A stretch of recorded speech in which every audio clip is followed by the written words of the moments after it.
Greetings and welcome back to another LittleBigPlanet ranking video. Not too long ago, we looked at the LittleBigPlanet 1 story levels, and suffice to say, a lot of people really enjoyed it, which is why today we are back with the sequel, LittleBigPlanet 2. However, this time around, I decided not to include the introduction level, as I don't really see it as a story level, and it feels unfair to compare it to the others. But with that said, we still have 30 story levels to rank on the usual factors such as level design, enjoyability, gameplay elements, etc. So with that said, let's get the list started. Taking the bottom spot, we have the Sackbot Redemption, and believe me, this level sure needs some redemption. This is easily the most boring level in the entire game, as all you are doing from start to finish is picking up Sackbots and repairing huge spaceships' plasma whatsits? Alright, there's no action in this level in terms of enemies, and there's nothing interesting going on whatsoever. Even the music is dull too. And the prize bubbles are all stashed in freebie spots, making this the easiest late game level to collect all the prizes. And I have to ask, what is the point of Da Vinci and Avalon following us around in this level? Do something for God's sake! There's nothing in this level remotely worth crediting. Anyone else find it ironic that the level curator, who thinks the most of himself, has the most crap selection of levels? God the Hump is a very slow-paced level that has you doing nothing more than shooting targets and prize bubbles along the way, and if you feel like it, you can even shoot Avalon himself.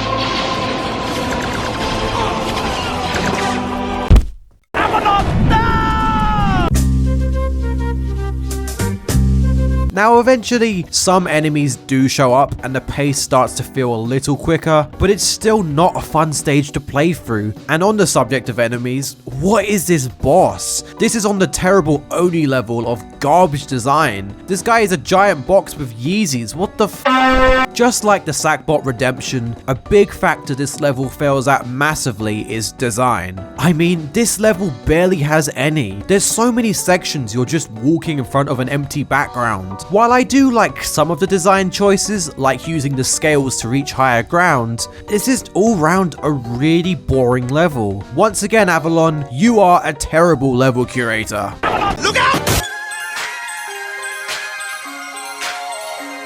So this is the first main story level after the introduction, and as you might expect, it does a very good job at re-accommodating the player with the basics of LittleBigPlanet. From layer changing to prize bubbles to the newly added bounce pads, you'll exit this level with the full confidence you need to take on the rest of the game. However, it is just a tutorial level, so in the grand scheme of things, I can only say it's the 28th best level in the game, but at least Da Vinci has an excuse to rank low, unlike this buffoon.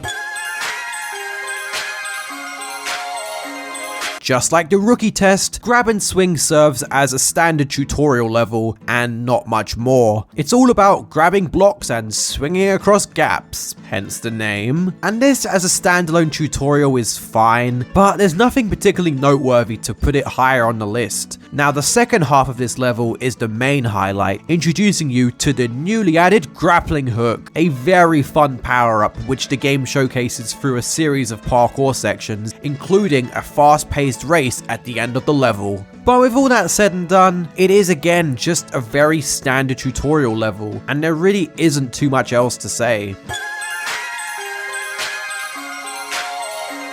A lot of people were surprised to see me rank the Skulldozer as high as I did, but I can't give the same leniency to Foul Play. While the Factory of a Better Tomorrow boss has a more finished design, and I do like the replay value of having to come back again to get all the prizes, it's very basic all things considered, and it's a huge step down from the other Factory of a Better Tomorrow levels. Also, bit of a hot take, but I really don't like the music in this level at all. Out of the 6 episodes in the game, Eve's Asylum always scores top points with level design, using nature-themed scenery the whole way through to create some genuinely beautiful levels. This one in particular, while having a beautiful look to it, really isn't much past a vertical auto-scroller though. And while I can sympathize with auto-scrollers, this one has just never really appealed to me. But that's not to say that this level is a bad level at all. There's actually quite a lot that it does well. There's lots of branching paths, lots of hazards throughout to keep you engaged, and as previously mentioned, the tree itself genuinely looks beautiful. Minus the fiery hazards burning the tree down, of course. And the camera work especially is really impressive too, especially during area transitions and the subsequent mini section of which the camera tilts to accommodate the player's position. The first boss fight in the game, in which Da Vinci outright tries to kill you. Thanks lad. For a tutorial boss, it really isn't anything worth writing home about, but it does give the player a formidable first challenge, putting everything Da Vinci taught you into practical use. A great tutorial boss fight, but I'm not gonna lie, there's plenty better bosses out there. Yet another tutorial stage, this time for the robotic animals, Robobun, Mechapup, and the Hamstertron 2000. I genuinely do enjoy this tutorial stage over Da Vinci's for the challenge, and Avalon's animals are pretty fun to use. But just like the other 2 Avalon stages we've discussed, this level design really doesn't look interesting at all. I know LBP2 only has 3 layers, but sections of the level like the Hamstertron offer nothing in terms of fun visuals to look at. And while I know this isn't necessarily a criticism of this level specifically, the Mechapup training is kinda pointless, as you never use this again outside of this level. Look out! So Pipe Dreams requires us to escort some Sackbots through the factory. Play the footage. I don't like escort missions, but let's be fair to one another here. As a Factory of a Better Tomorrow level, there are at least a lot of really cool level elements, and the Easter egg of being able to flip the middle finger. So although I strongly dislike escort missions, at least the level design holds up strong, and in this level's defense, it's not like you have to take the Sackbots with you for the entire level. First and foremost, let's address the elephant in the room. I don't like escort missions. Yeah, you get the idea. But maximum security not only looks a lot better, but I much prefer the overall gameplay mechanics throughout, like the vertical grappling hook section, and having the Sackbots running away from you feels a lot more fun than the Sackbots clinging to you from start to finish. We're back to Eve's Asylum, this time on Casa del Higginbotham. Basically, the tree is on fire! Get some water! And indeed we do. Our job is to use the water cannons to put out fires, but also to interact with plants so they can bloom and help us through the level, which is actually a really great way to tie the theme together. With the fire constantly reigniting itself, prize bubbles are actually quite risky to collect, and there's a mini boss fight at the end of this level, which is actually quite challenging. I love the overall theme this level brings forward of water versus fire, and I genuinely do think this is a good level. Okay, first order of business. Clive, what the hell are you doing in that bush? Alright, now that that's taken care of, Patience are a Virtue has a very similar premise to Casa del Higginbotham, the idea of fighting fire with water. But this stage generally has a more interesting design, like actually going inside the tree. I mean, look at this lighting. This visually looks stunning. And besides just using the plants to bounce you upwards, you're spraying water to stop the mental asylum patients from burning to death. Wow, this level is dark. One thing I wasn't a fan of though is why are there so many LittleBigPlanet 1 characters in this level dressed up as these depressed mental asylum patients? What the hell happened between the course of LBP1 and Eve's Asylum? While the water cannons are an okay gimmick, it's certainly my least favorite power-up when compared to others like the grappling hook or the grabinator. So just like Casa del Higginbotham, the water cannon idea gets kinda stale for me.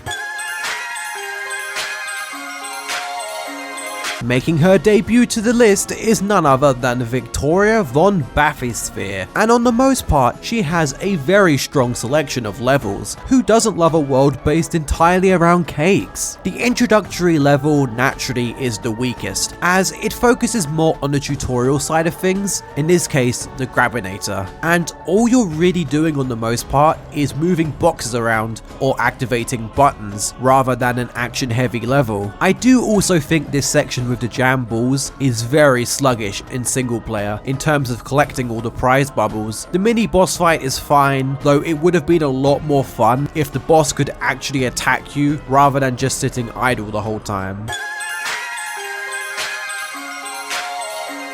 Despite being a more simplistic boss fight that involves throwing cakes, I honestly really like Kling Klong. Sure, it's not a super complicated boss, but it is only the second boss in the whole game, and it can still offer a lot of challenge for first time players. And believe me, I should know, I actually struggled big time to beat this level back when I was younger. I love the added detail chasing the spider robot up the building, only to knock it down at the very end of the level to its demise. My beautiful machine! Yeah, you're welcome, you ungrateful. It's not like we just saved your kingdom from being taken over by cake monsters or anything. I find this boss fight slightly more fun than Kling Klong, especially being a big fan of the mechanical bees from Avalonia. And this level constantly has you switching from offensive and defensive maneuvers, with dealing damage and avoiding damage from the boss respectively. And for an Avalonia level, there are actually quite a lot of fun visuals, with the huge spaceship taking visible damage and a nighttime cityscape of Avalonia. As mentioned in the boss ranking video though, it always bugged me how this level and Final Test's boss theme use the exact same music. Besides that, and the boss not really having much variety, I still think this is a really fun episode finale. Plus, the ending cutscene of the ship crashing. Look out! I love how Avalonia is completely destroyed by this impact, and Avalon just doesn't seem to care. Like, what? Our good friend Avalon makes one final appearance, and this level is actually pretty solid for an Avalon stage. In this level, you're riding on mechanical bees, fending off meanies with your honey cannon? Honey. Absolutely not. I really like the stage design for this one, especially with how huge spaceship is present in the background, and then some really clever camera work on the final stretch as the perspective changes. The speed constantly changes with varying hazards from waves of enemies to mechanical obstacles, constantly giving you something to look out for. Poor Avalon only managed to make it as high as number 15, but don't feel too bad about it, my guy. One more time just for good measure. Look out! So we're at the halfway mark, and at this point I want to give a quick shout out to some of the people from my LBP1 ranking video, as I do really appreciate the support I got given on that video. Shoutouts to Nico Yad, the OG Mr. Cake, K03 Cinema, David Capitan Sick 1164, Pax Channel 4862, Jake the Creator VR, Snowman XT1CD, looking for a donut on YouTube. I love that username, by the way. Henry Bean, and none other than Tass himself, who just so happened to make an LBP2 ranking video as well. Now, I wasn't able to feature everyone's comments this time round, but I'll be sure to do more intermissions on future ranking videos, so leave those comments. Anyway. Gripple Grapple takes the grappling hook and makes an entire level around it, resulting in an extremely fun parkour stage the whole way through. One of the best parts about the grappling hook is the ability to build up a large pocket of momentum, which just so happens to be an important mechanic if you want to collect some of the higher up prize bubbles. In my LBP1 ranking video, I was quite harsh on the garden stage for being a lot more simple compared to the rest of the game, but Gripple Grapple breaks away from the first world simplicity, genuinely giving first time players a challenge despite only being the first episode. Compared to Avalon's levels, this one especially allows you to control the speed of the level, working the grappling hook's momentum to your liking. A genuinely really well put together early game stage. I begrudgingly rank Bang for Buck all the way up at number 13. Why begrudgingly? Because this is actually my most hated level out of the whole list. I know what I have to do, but I don't know if I have the strength to do it. But I must keep my list fair, and therefore I do confess this is a good level. Design-wise, it holds up really well, and there's a lot of dangerous sections the whole way through. So much so that this is easily in the top 3 most soul-destroying levels in the game to ace. Now, I've always found Luscious Lucy to be such a random gameplay mechanic though. Like, where did this even come from? What specific scenario would trigger this device to be invented? And Clive, is Luscious Lucy the reason you were hiding alone in that bush earlier?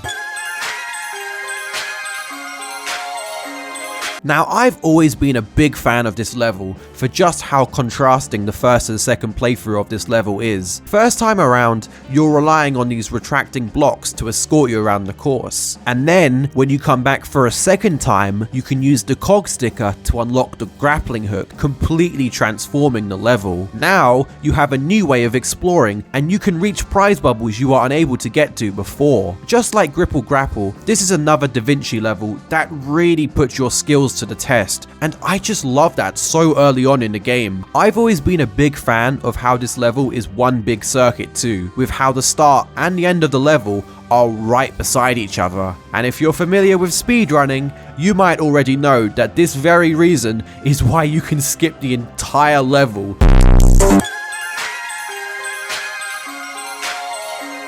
If you've had enough of throwing cakes around, the Cakeinator has just the solution for you. A cannon that lets you shoot your own cakes. They're sticky, they're fun. Larry got blueballed by Victoria.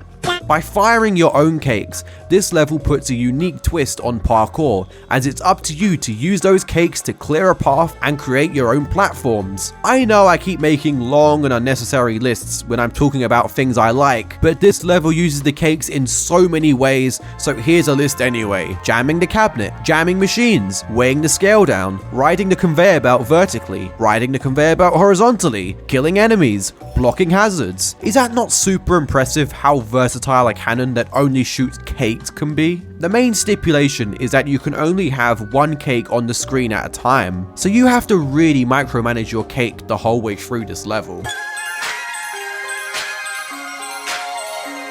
Okay, first of all, what is with this level name? Come on guys, keep it snappy. Anyway, It's pretty crazy to me that we're in the top 10 and we've only just seen the first Cosmos level. This just goes to show how great of an episode it really is. As the last episode of the game, this is the home to some of LittleBigPlanet's most challenging levels. Not unfairly difficult like certain games, but difficult enough to give first time players a real test of skill. This level is split into 2 parts. The first half is rather benign, an entire amusement section for you to play some arcade games with friends. Now that is something that you won't see in any other story level. And a claw machine that isn't rigged. And a machine, when you input the Konami code, gives you these 8 digits, which apparently translates to free love? I honestly don't know what this means in terms of LittleBigPlanet. And then the second half of the level, the part where the Cosmos really lives up to being difficult, anti-gravity.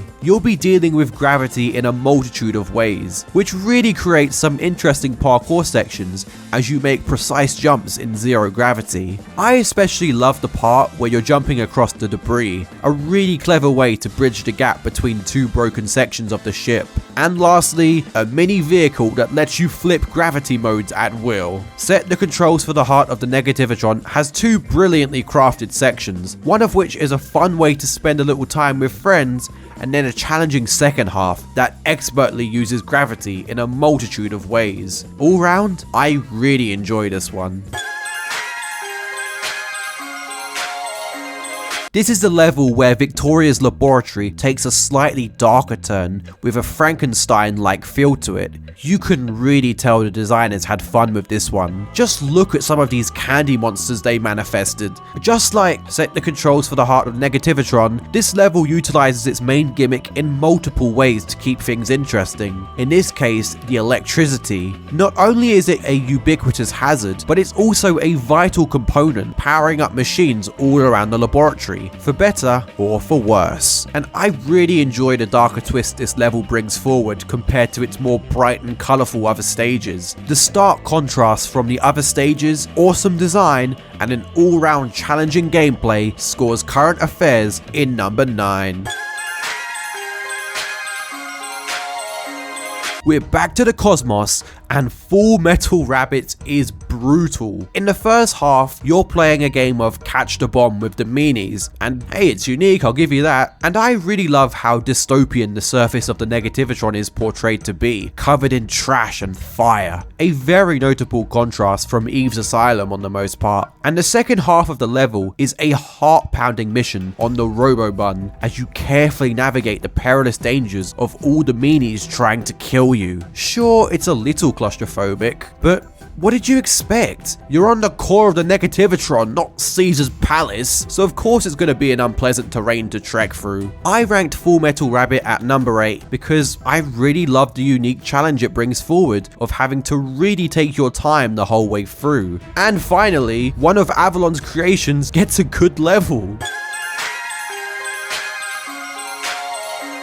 This is one of those levels, just like the Skulldozer, I have a lot of personal bias for. It's my favourite Factory of a Better Tomorrow level, as just like Full Metal Rabbit, it brings forward a more dystopian atmosphere, with a much darker undertone. Normally, any Sackbots that aren't top-notch quality are burnt alive, and the only reason we're saving these reject Sackbots from being burnt alive is extra recruits for the Alliance. Wow, this level is so much darker than I initially realized. Though it is kinda neat that the Sackbots actually help you for a change. In this case, helping you cross gaps by swinging across. This is the only level in the game I can say is trash. In a good way.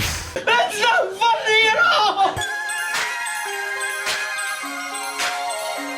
Fight of the Bumblebees is such an awesome level from start to finish. Just like Current Affairs, this level takes a very different direction to the rest of the levels in its episode, this time being an 8-bit shooter with a series of blocky enemies, blocky hazards, and the Cosmos theme perfectly complementing this 8-bit atmosphere. I don't care that it's an auto-scroller. Auto-scrollers can be fun, if done right, and you best believe that this was done right. The camera constantly moving forces you to think on your feet, adapting to the many obstacles thrown in your way. And then a mini-boss, which really puts your quick thinking to the test. I'm a huge fan of the classic arcade feel that this level brings forward, so much so, I'm putting this auto-scroller all the way up at number 6. This is easily the best showcase of an Avalon mech.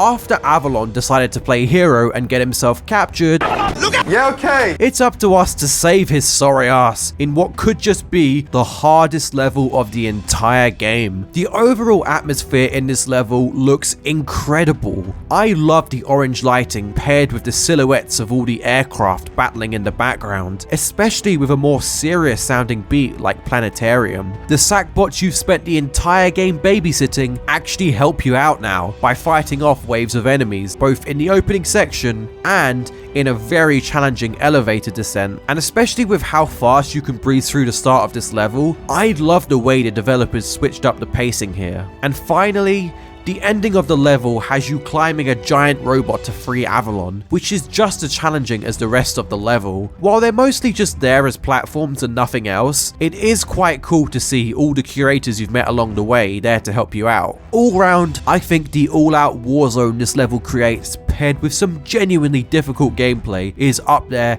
as bunker level type of fantastic level design.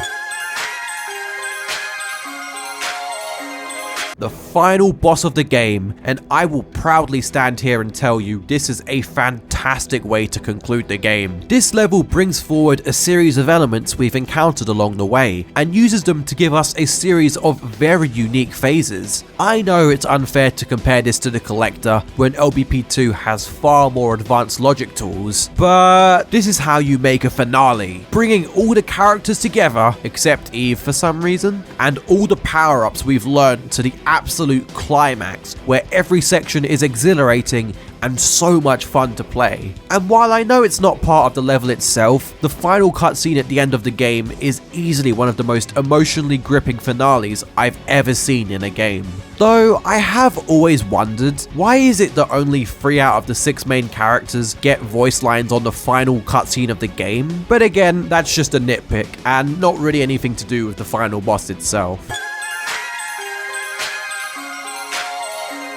Brainy Cakes is the perfect example of how you take a theme and really bring it to life. I have so many memories playing this level with friends, and even though we kept dying, we had so much fun the whole way through. The main gimmick are these throwable cakes, which you can either use to defeat enemies or ride the railings, and best believe the level designers really put this to good use. The throwable cakes are easily my favourite level element, paired perfectly with the stunning design of Victoria's garden. My favourite set piece being this Victoria-shaped shrub. This is genuinely a really well designed stage prop.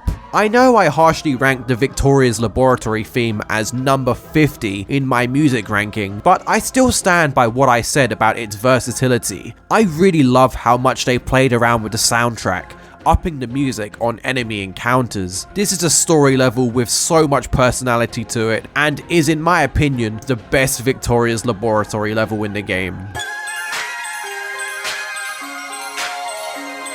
Fireflies When You're Having Fun is an amazing Eve's Asylum level from start to finish. Right off the bat, the level designers play around with the idea of lighting as you rely on the firefly's light to navigate the cave. The golden orange color palette looks visually beautiful, and when you exit the cave, you're given the best power up in the game to now use the fireflies as parkour platforms, which once again continues to demonstrate the sheer brilliance of taking a simple gameplay element and flipping it in a multitude of ways for different scenarios. And besides the fireflies, you're also dealing with meanies constantly trying to kill you by setting nearby platformers on fire. I will admit, this one indoor section where you have to wait for them to walk past is very slow and monotonous, and it really is the only bad part about this otherwise perfect level. And when you return for a second time with the golden apple sticker, you're treated to a bounce pad spawner, allowing you to access areas of the level you've never seen before. Just like my narratives on Lego game levels, I always really appreciate it when the developers take the time to program extra secret areas for completionists out there. Beautiful decorations, super fun gameplay, and secret areas land Fireflies When You're Having Fun in a respectable second place.